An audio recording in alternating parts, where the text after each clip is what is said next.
जय श्री राम। हमारे YouTube channel miss वैष्णव पर आपका हार्दिक स्वागत है।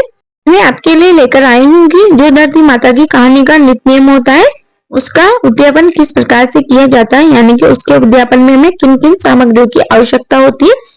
तो देखिए फ्रेंड्स, धरती माता की कहानी का जो नित्य नियम है उसका उद्यापन मकर संक्रांति के दिन किया जाता है। तो जिसके लिए सबसे पहले हमें इन 4 चीजों को लेना होता है, जिसमें सबसे पहले मूंगफली, मूंगफली के बाद में हरे मूंग की दाल।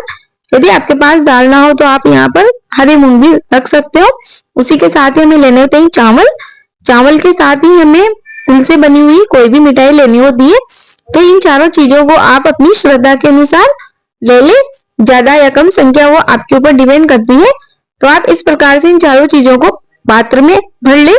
पात्र नए होने चाहिए। यदि आप इन पात्रों से दान देना चाहो तो आप पात्र में ले लो, और यदि आप पात्र साथ में दान ना दो तो आप इन चारों चीजों को अपने सामर्थ्य के अनुसार अलग अलग पैकेटों में भी भर कर रख सकते हो। उसी के बाद हमें चाहिए होता है ये लोटा। तो लोटा आप स्टील का भी ले सकते हो, पीतल का भी ले सकते हो, या फिर तांबे का भी ले सकते हो।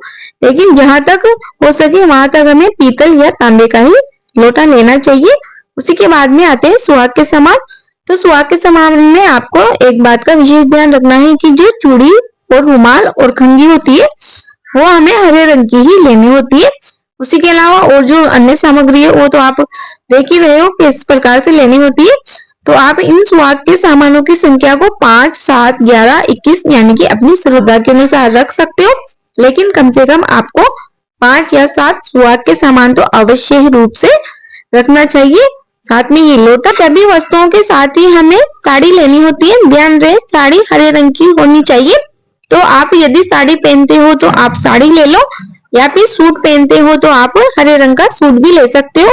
लेकिन ध्यान रहे कि साड़ी के साथ ब्लाउज का पीस और सूट के साथ दुपट्टा जरूर रखें। देखिए फ्रेंड्स, ये सारी चीजें धरती माता की कहानी की नियम की उद्यापन की सामग्री है। तो हमें ये सारी चीजें धरती माता को ही अर्पित करनी होती है। यानी कि जहां पर हमने पहले दिन धरती माता की कहानी सुनी है, हमारे यहाँ पहले दिन धरती माता की कहानी पीपल के वृक्ष के नीचे सुनी जाती है, और फिर वहां से किसी पात्र में मिट्टी भरकर उसे धरती माता का स्वरूप मानकर उसे अपने घर ले आते हैं और रोजाना घर पर कहानी सुनते हैं। और उद्यापन वाले दिन वह मिट्टी पीपल के वृक्ष के नीचे वापस रख दी जाती है और वहीं पर उद्यापन किया जाता है, और इन सारी वस्तुओं को वहीं पर चढ़ा दिया जाता है। तो इन सभी के साथ ही एक आवश्यक वस्तु है चप्पल। तो चप्पल भी हमें अवश्य रूप से लेनी होती है।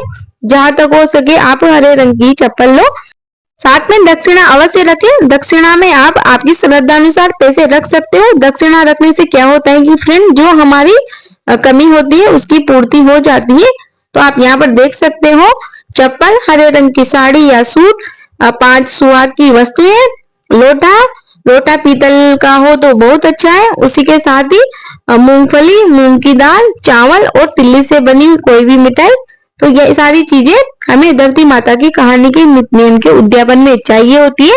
तो इन सभी चीजों को इस प्रकार यहाँ रख के मिनस करके हमें ये सारी चीजें धरती माता को अर्पित कर देनी चाहिए।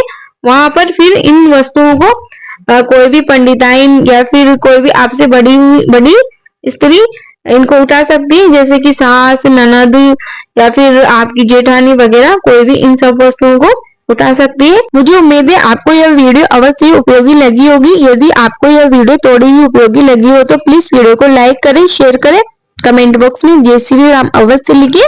यदि आपने हमारे चैनल को अभी तक सब्सक्राइब नहीं किया हो तो प्लीज हमारे चैनल को एक सब्सक्राइब जरूर करें। आपको हमारे चैनल पर इसी प्रकार की वीडियो मिलती रहेगी। राधे राधे। आपका दिन शुभ हो। धन्यवाद।